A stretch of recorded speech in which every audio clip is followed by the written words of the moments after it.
आप स्मार्ट बनना चाहते हो। देखो, दुनिया के ज़्यादातर हिस्सों में आपको ये बताया जाता है कि स्मार्ट बनने के लिए 12 साल की स्कूल, 4 साल का कॉलेज और 6 साल की ग्रेजुएट स्कूल लगती है। लेकिन रियलिटी ये है कि इतना सब करने के बाद भी बहुत से लोग बेरोजगार घूमते हैं, और इंडिया में तो ये आम बात है। मजाक नहीं कर रहा हूँ, पर हाँ, एक अच्छी बात जरूर है। जब आप लिंक्डइन पर पोस्ट करोगे कि आपको जॉब नहीं मिल रही, तो आप वो परफेक्ट इंग्लिश में लिख पाओगे।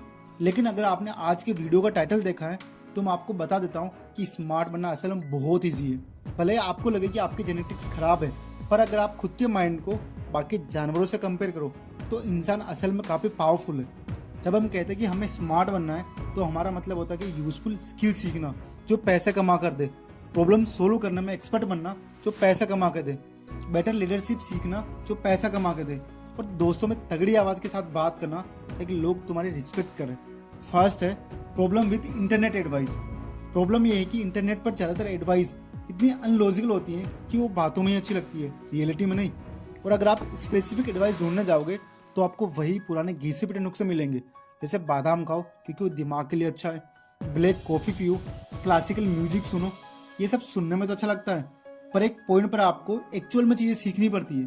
पास्ट में ऐसे कई जीनियस रहे जो पूरा दिन डेस्क पर बैठ कर रिसर्च करते थे और सिर्फ 2-4 घंटे सोते थे।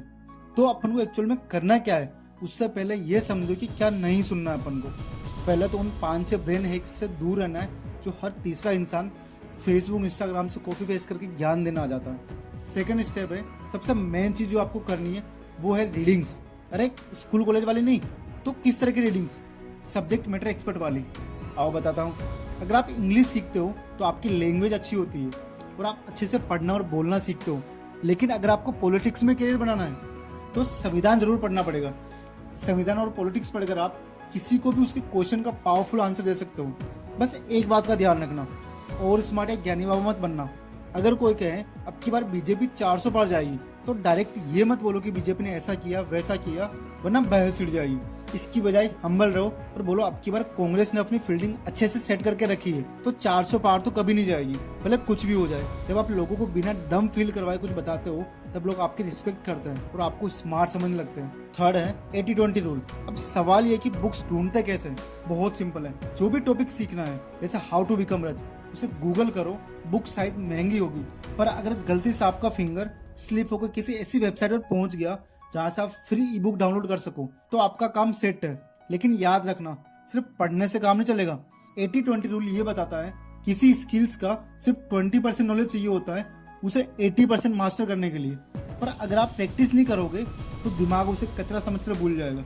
जैसे टाई बांधना सिर्फ वीडियो देखकर नहीं सीखा जाता, टाई हाथ में लेकर सीखा जाता है। अगर प्रैक्टिस के लिए रिसोर्सेज नहीं है, तो उसे इमेजिन करो, पूरा प्रोसेस दिमाग में चलाओ। इससे आपका ब्रेन कन्विंस हो जाता है कि इन्फॉर्मेशन यूजफुल है।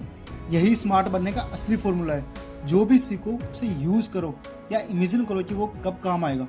इसी वजह से टेक्स्ट बुक सबसे बेटर होती है, क्योंकि उनमें कोई फालतू की बातें नहीं होती, सिर्फ प्योर इन्फॉर्मेशन और प्रैक्टिस क्वेश्चंस होते हैं। अगर आप ये चैलेंजेस लेने के लिए तैयार हो, तो आप किसी भी सब्जेक्ट में एक्सपर्ट बन सकते हो। लेकिन उससे पहले सब्सक्राइब जरूर करना, और इस वीडियो से क्या सीखा है, क्या काम आया आपकी लाइफ में, वो कमेंट करके जरूर जाना।